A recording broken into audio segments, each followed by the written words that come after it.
Investing in gold doesn't have to be complicated. I'm Colin Plume, the CEO of Noble Gold Investments, and I want to take the time to show you how investing in a gold IRA can help you hedge your bets against inflation and other economic concerns on the horizon. Visit Noble Gold Investments and get our free gold investment guide on buying gold the right way. And make sure you're investing with the right company.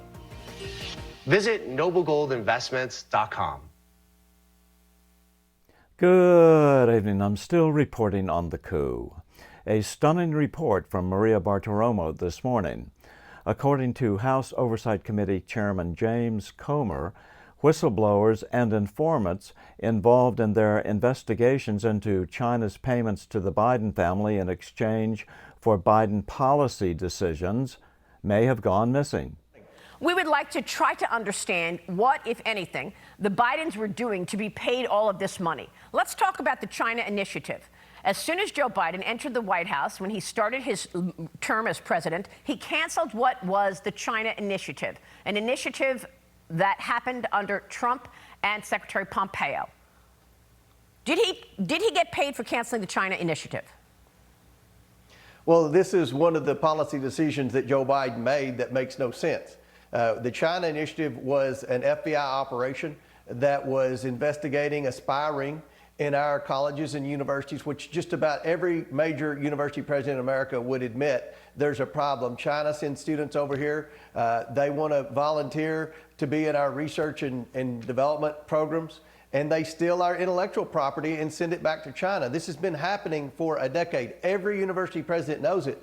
But when Joe Biden became president, one of the first things he did was cancel the China initiative because they said it was racially profiling these Chinese students in the United States. Now, why would he do something like that when every major company in America complains about China stealing our intellectual property? That's one of the biggest issues we have with China.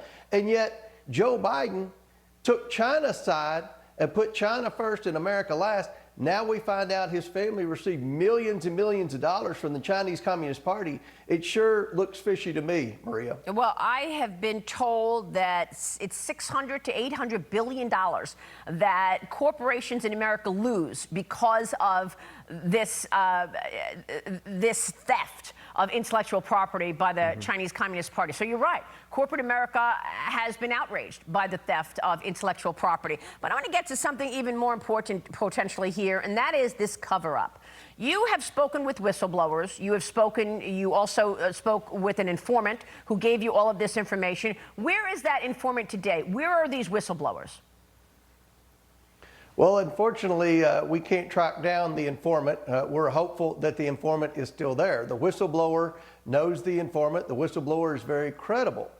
And all we're asking the FBI with respect to the Form 1023 is, what did you do to investigate this allegation? And they send us back a very patronizing letter basically saying, just trust us and don't worry about it. I mean, this is a pattern of behavior by the FBI that would suggest there's been a cover-up for many years with respect to the Biden influence peddling.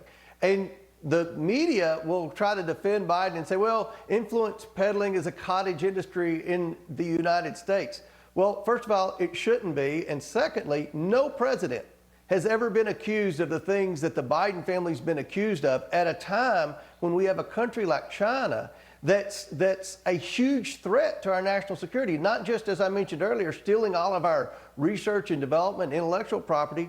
They're also building up their military. They've got a cyber attack unit that's superior to anything that we can defend against in the United States. And they continue to buy industries all around the world that put America at risk. Hold on a second, Congressman. Did you just say that the whistleblower or the informant is now missing? I've never seen Representative Comer respond to a question with such hesitancy. Something really delicate, really big must be going on here. Well, we're hopeful that we can find the informant. Now remember, these informants are kind of in the spy business. So they don't make a habit of being seen a lot or being high profile or anything like that.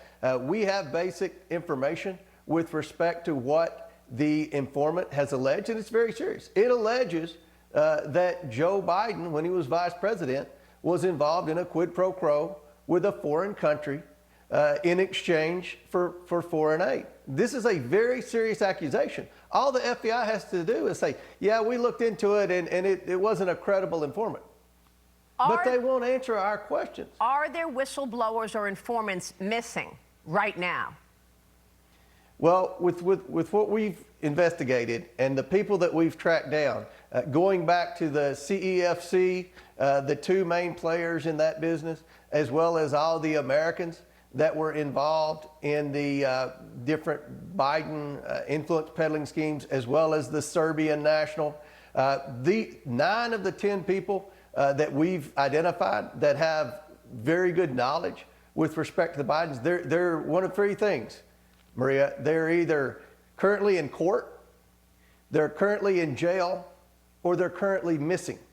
So it's of the utmost importance that the FBI work with us to be able to try to identify what research they've done, what investigations they've done, because we have people that want to come forward, but honestly, Maria, they fear for their lives. Not only are the Biden lawyers and the Biden White House intimidating them, the media is trying to intimidate and discredit them.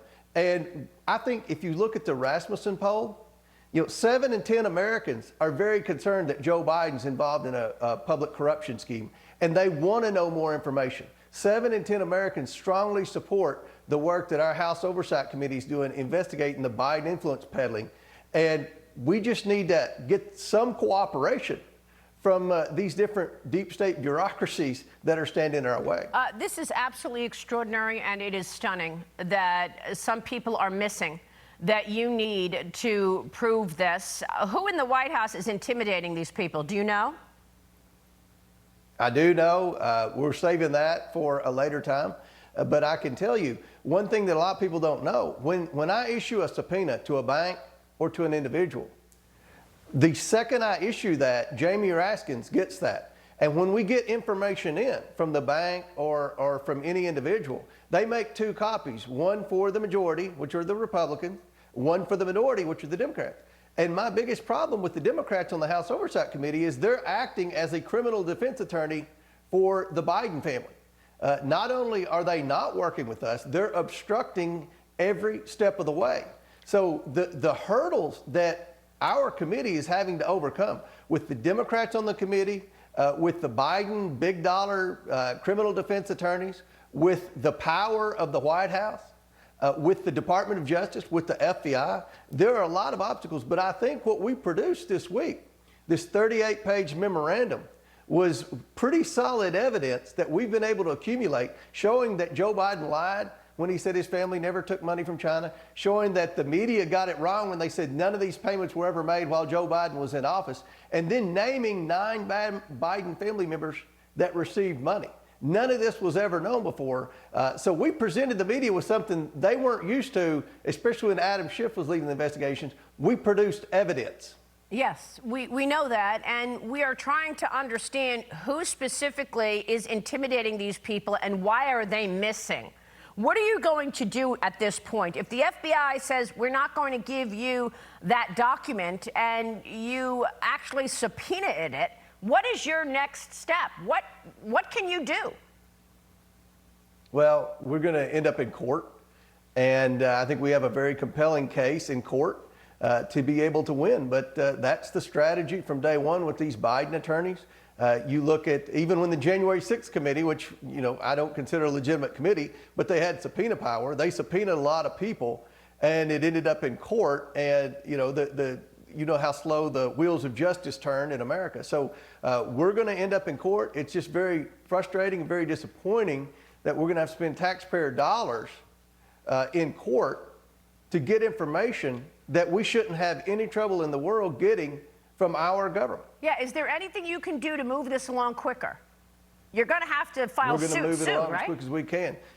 Yeah, well, that's the judicial branch of government. We're the legislative branch. We're taking the executive branch to the judicial branch to try to get information that we should have already received. Just stunning. A stunning breaking news story this morning that some of these people now may be missing. Mr. Chairman, we're certainly going to be covering and reporting your findings. Thanks very much. I'm still reporting from just outside the citadel of world freedom. Good day.